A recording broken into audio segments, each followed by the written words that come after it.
Hello, audience. It has been my honor to work with the 2019 Randolph-Caldecott Committee, individuals who drew on eclectic skills to select the most distinguished American picture book for children. These 14 stellar ALSC members brought to this work a lighthouse keeper's diligence, a fox's cleverness, a big mooncake's incandescence, a young child's eagerness, and not least, the generosity of a soup-sharing grandmother. Please allow me to introduce this Cracker Jack team to you. Committee friends, please stand as I call your name. Audience, please hold your applause until all of the committee members are standing. Farouka Abuzait,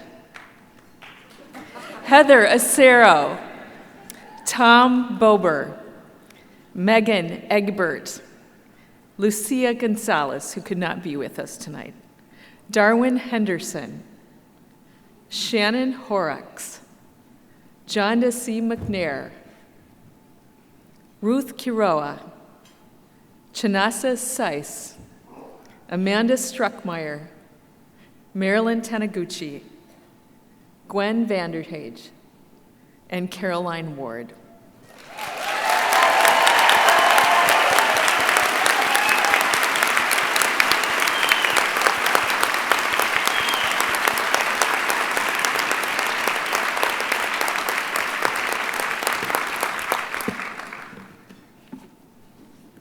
The Randolph-Caldecott Medal is awarded annually to the illustrator of the most distinguished picture book for children published in the United States in the preceding year. The 2019 Caldecott Committee chose 4 honor books. In alphabetical order by title, they are Alma and How She Got Her Name,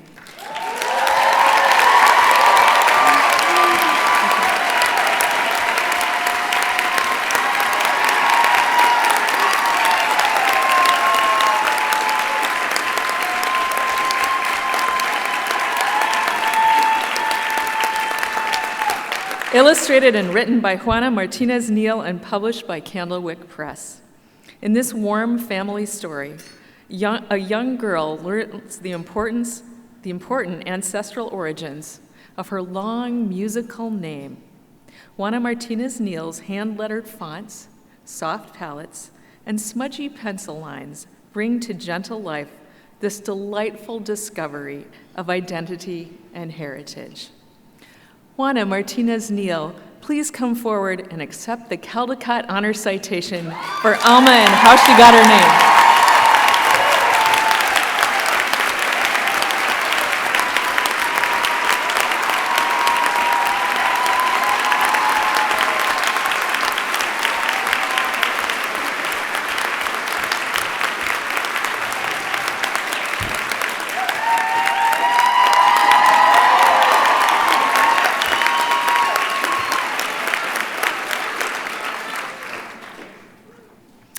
A Big Mooncake for Little Star, illustrated and written by Grace Lynn.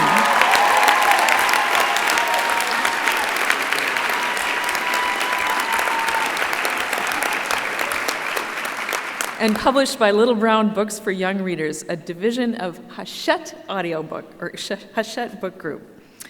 Familiar details mixed with folkloric elements in this original fable about the phases of the moon.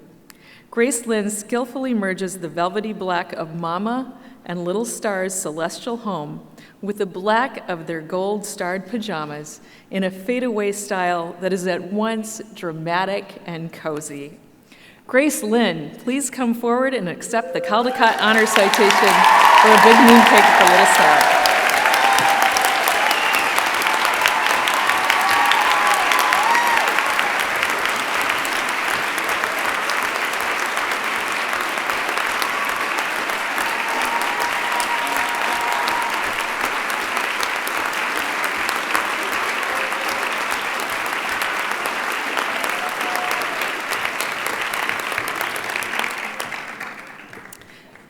The Rough Patch, illustrated and written by Brian Lees and published by Green Willow Books, an imprint of HarperCollins Publishers.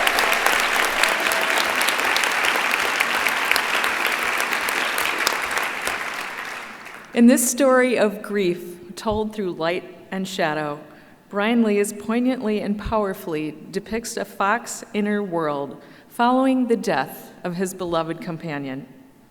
Masterful use of highlights and value changes in realistic paintings describe an emotional arc, bringing readers and Fox through loss and desolation to hope. Brian Lees, please come forward and accept the Caldecott Honor Citation for the Rough Patch.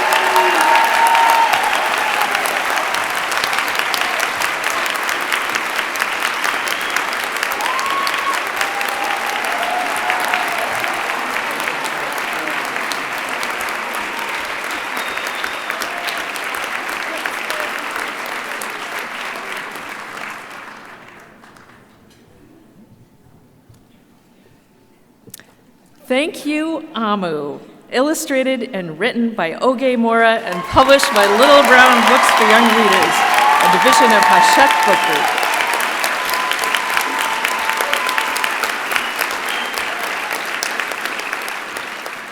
In this story of community, generosity, and humility, readers meet Amu as she prepares the thick red stew whose fragrance will soon bring the neighborhood to her door.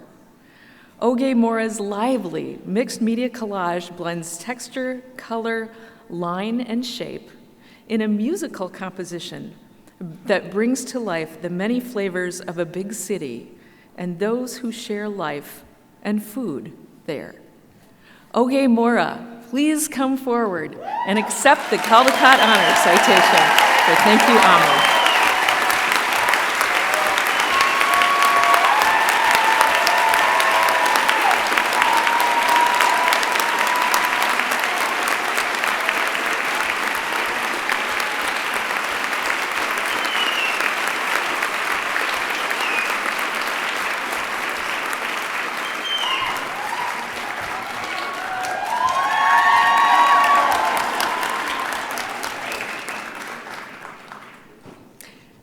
And finally, the recipient of the 2019 Randolph Caldecott Medal for the most distinguished picture book for children is Hello, Lighthouse, illustrated and written by Sophie Blackall.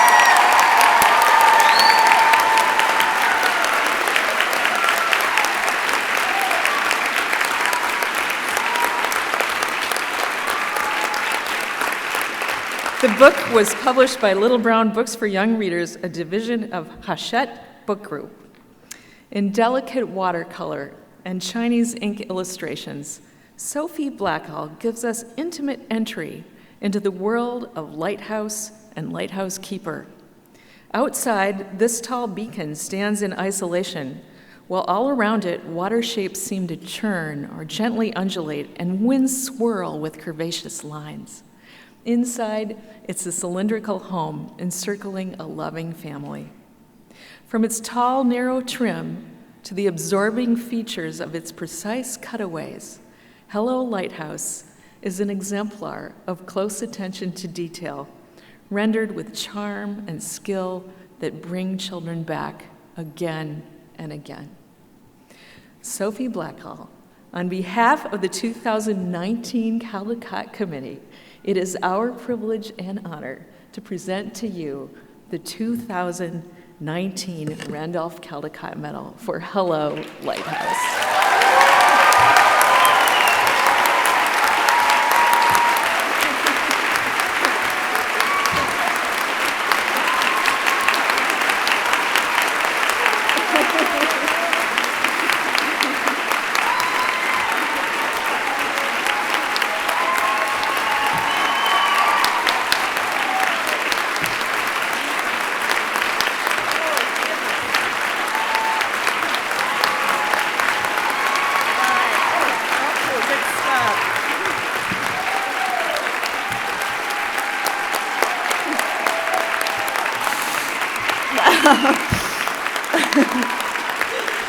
Oh, goodness. We've only just begun. Hello, hello, hello. Members of ALSC, members of the 2019 Caldecott Committee, members of my 2016 Caldecott crew, my family, my agents, fellow authors and illustrators, publishers, librarians, beacons of the community. As the 2019 Caldecott Committee gathered around a phone early on a cold January morning in Seattle, I was having dinner in sweltering Myanmar, trying not to picture them, but I couldn't help it. I liked the look of them all in my mind, about to deliver news, to change a life. And then, like some kind of dream, my phone buzzed. My phone. This was not supposed to happen. From 7,000 miles away, I heard the crackling committee and the word medal, and the first thing out of my mouth was, oh, no, no, no, no, no, no, no, followed by, are you sure about this? I hate to tell you, but I tried to give the thing back. As the news of this second Caldecott sank in, I kept thinking, no one deserves this much good fortune.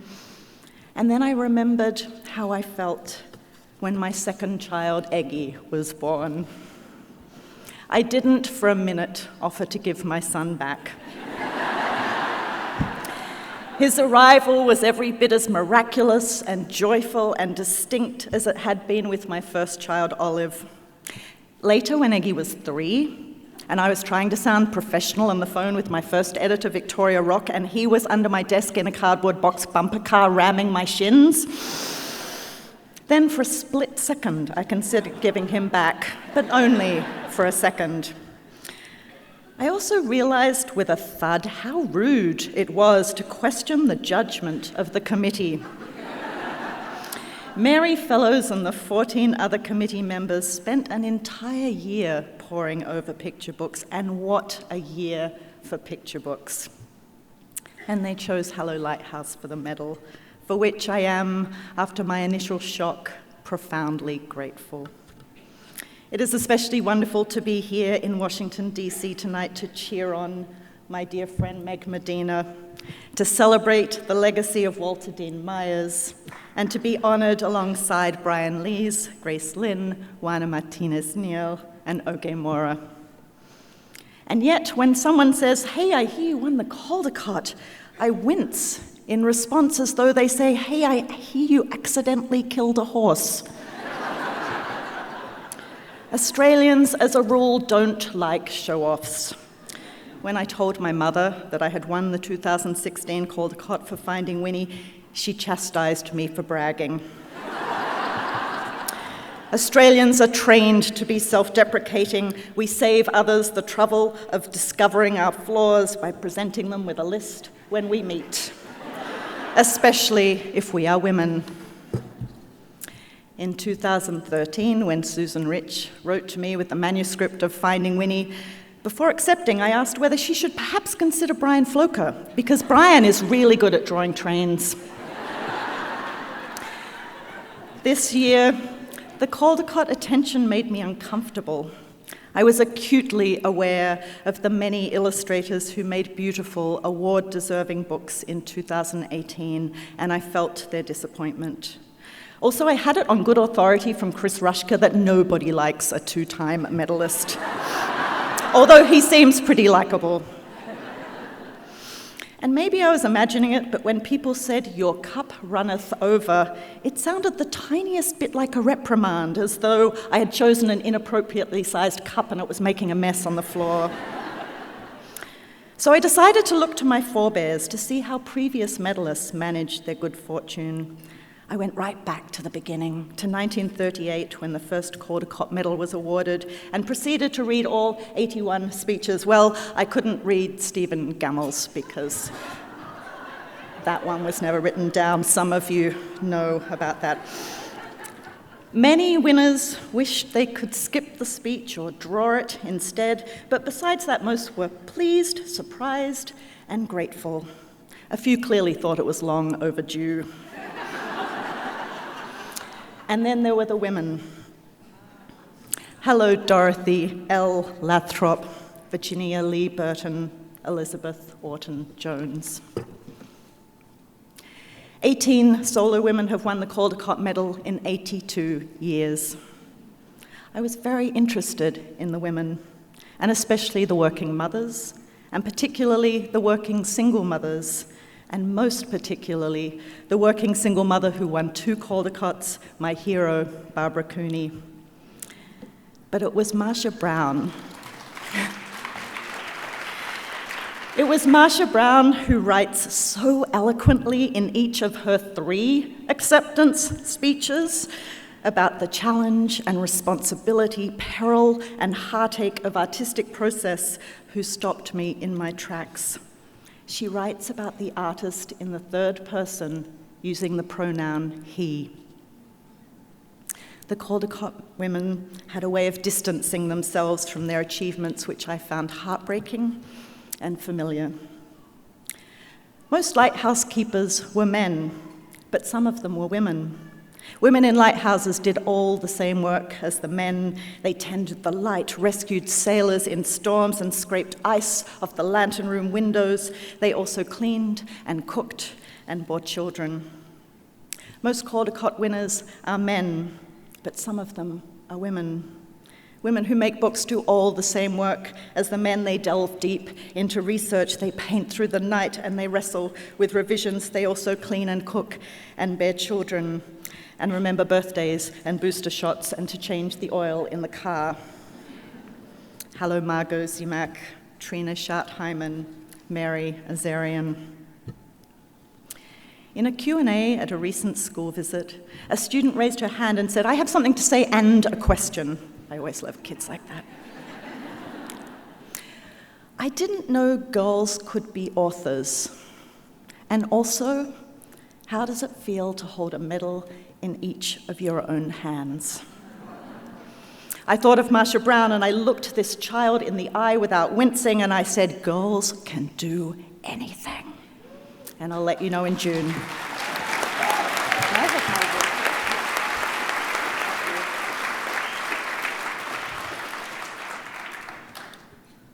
I'm crushed when I meet girls who are unaware of their potential, or when I'm told I'm the first female picture book author or illustrator to visit a school, which happens a lot more than you might think.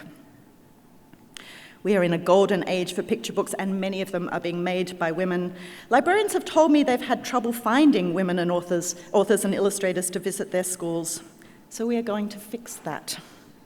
Last month, I put out a call on social media for women authors and illustrators of children's books who enjoy doing school visits, and the response was immediate and overwhelming. We've had 1,000 submissions, and we have only just begun. The directory will provide a dynamic and searchable database of diverse women making all kinds of books in every corner of the country. And I'm so grateful to Lynn Oliver and the Society of Children's Book Writers and Illustrators for offering to host it on their website.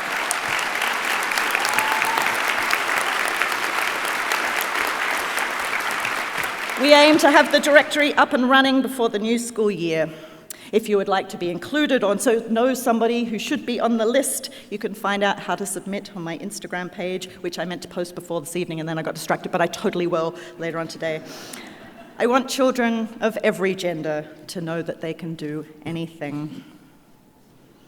Hello, Grace Lynn, Oge Mora, Juana Martinez-Neal. Hello, Juji Morales, Melissa Sweet, Cece Bell. Hello, Nina Cruz, Karina Lucan, Katya Chen. In the past 20 years, only 3 women have won Caldecott medals, and men have won nearly 2/3 of the honors. This year, the Caldecott numbers are different. This year, there are 131 women serving in Congress. This year, even though Wikipedia hadn't previously thought her noteworthy enough for an entry, a woman, Donna Strickland, won the Nobel Prize in Physics. There is change in the air. It is time for women to allow themselves pride in their achievements, to talk about their work in the first person and use whichever pronoun is right for them.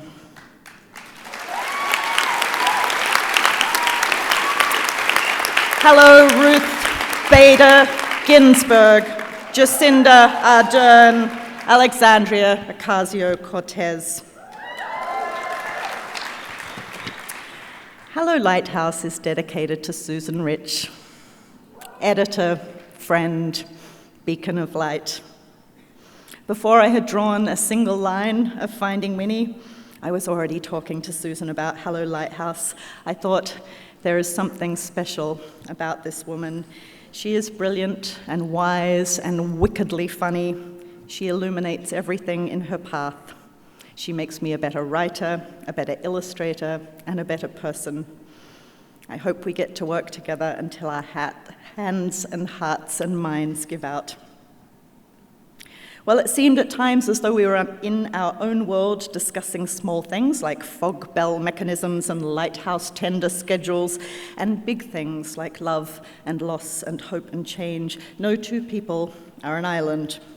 In our case, we had the extraordinary design and production team at Little Brown behind us, supporting our uncommon trim size, gatefold, case cover, finding the perfect combination of paper, ink, and print to achieve stormy dark skies and barely there fog, and working tirelessly in pursuit of the finest stamping of gold foil.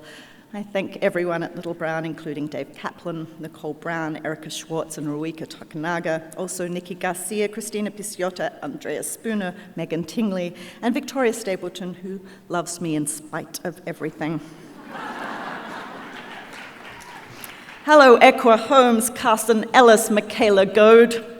Hello, Barbara McClintock, Marla Frazee, Win Pham. If it gets to 1 p.m. in the studio I share in Brooklyn and nobody has yet mentioned food, Rowboat Watkins will send us a text in all caps, "Why does everyone hate lunch?" You might, at this point in the speech, be thinking, why does Blackall hate men? Oh, I really don't. I have shared my working hours of the past 8 years with some of the very best of them. Our studio lineup has changed. The way I feel about them has not. Brian Floker, Johnny Marciano, Sergio Ruzzier, John Rocco, Eddie Hemingway, Rowboat Watkins, Doug Salati, old and new, I love them dearly. They are kind and funny and insanely talented. They weighed in on every page of Hello Lighthouse, offering wisecracks and pity witticisms, thoughtful, generous, constructive criticism, loyal camaraderie, whiskey, and cake. A lighthouse is built on the same dangerous rocks it is designed to warn against. Half of the building is done underwater. A sudden storm can wash all efforts to sea. Making a picture book is not dissimilar. It's hard work to create a world from a blank page. It is much harder to build something than it is to tear it down. But with Hello Lighthouse, once I realized that the lighthouse was constant and steadfast and must remain in place on the spread while weather and seasons and time passed it by, and when I realized that the lives within the round rooms of a tower were lives like any others, filled with love and friendship, birth and death, grief and joy in expanding circles, then I entered a kind of painting trance, transported to a remote island in the middle of an imaginary sea. Outside in 2017, post-election, a storm was raging, and I was more grateful than ever for beacons. Hello, Michelle Obama, Carla Hayden, Jacqueline Woodson. Most Caldecott medalists either set out to make books for children, like Virginia Lee Burton, or they make books and other people say they're for children, like Marie Sendek. I make books for children. I draw a sad fish dinner to make them gag, a wild wind to make them shudder, and a room so cozy they can imagine pulling up the quilt and falling asleep to the sound of crashing waves. I think about the children who might read this book, but also the children who probably won't. The 12,000 eager children who get bussed into the Virginia Children's Book Festival in a county where 1 in 5 adults can't read. The children I met in Congo who are hoping the measles virus doesn't pass through their village before the vaccine reaches them. The young people I hope to work with in Nepal who, with astounding courage and creativity, are protesting being forced into marriage, some of them at the age of 5. and the hundreds of children who have been separated from their families and detained at border control facilities in Texas. With any book, the first children I think of are my own, because I couldn't make books without them. There were many years when Olive and Eggie and I were on our own. Like Barbara Cooney, I worked on books at the kitchen table while my children did their homework. I carried on late into the night after they slept. They were understanding and supportive, thoughtful and encouraging, wise beyond their years and entertaining beyond belief. Also, like Barbara Cooney, I have known the joy of falling in love a second time and expanding my family. Olive and Eggie and Jack and Bee have grown up together into the finest young people I know.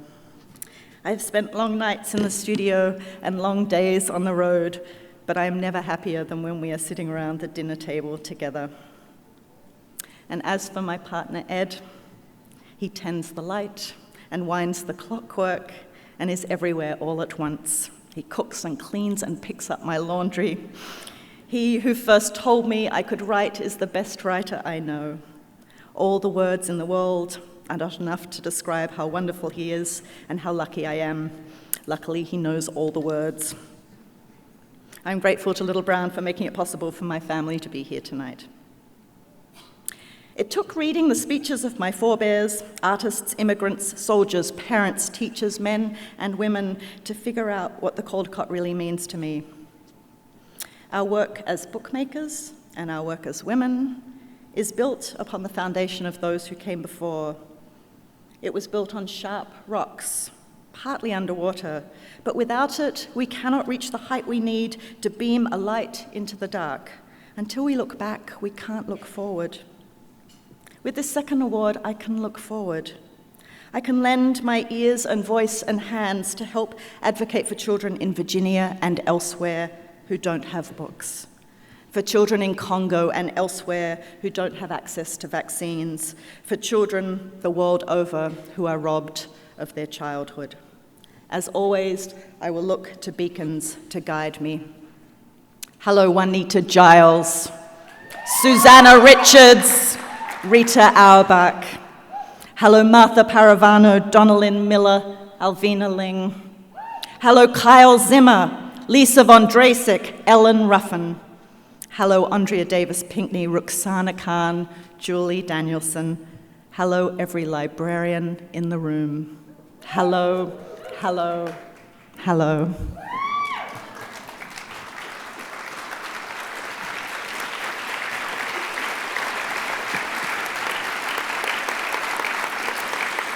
A parent told me she and her child were talking about the ending of Hello Lighthouse. Did you notice all the circles? The parent asked. It's like everything goes around, seasons and time, and now they're looking back at the lighthouse and that part of their life is over, and they'll always remember it. But it's sad, don't you think? And the child said, not really, because after they finish saying hello to the lighthouse, which is also goodbye, they're going to close the door and climb the stairs, and also behind their house is the rest of the world. Kids are smart. Girls can do anything. We can all be beacons. In her final Caldecott acceptance speech in 1983, Marsha Brown said, I have attended several of these occasions, some up here, some down there. Wherever one is, one cannot help but feel on this night a sense of celebration and pride that we are all somehow one in work very much worth doing. On the fanciest dais of the grandest room in the Marriott Marquis stands a woman, happy and grateful for the honor you have given her, proud to be one of you in work very much worth doing. Thank you.